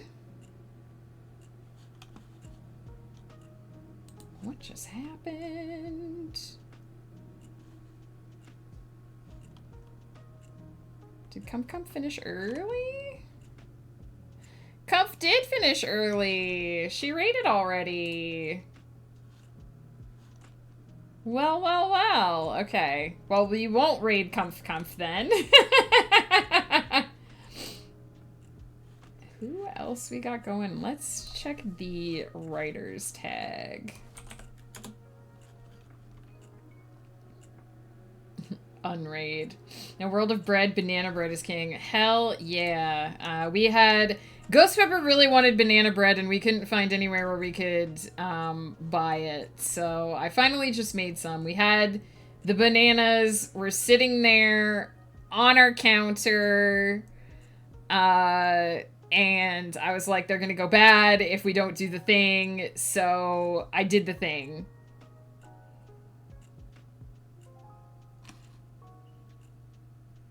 Who be this? Let's see if we can find a new... Let's see if we can find a new person.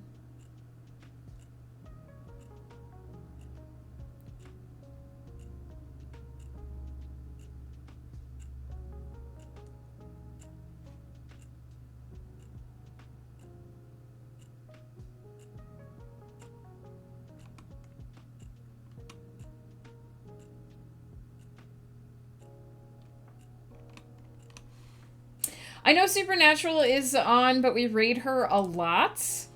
And we did just raid her recently, so I'm just checking out if there's anyone else to raid before we head over there. Because we might. Lil is always online, even when she's offline, she's online. Yeah, sometimes I'd like to try and meet new people. So we might try out a new person and say hey. Because, you know, that's how we meet new people. And this person doesn't have a lot of viewers, so let's try it. Let's try saying hey. They've been going for a while, so they might not be going for too much longer, but we'll try it.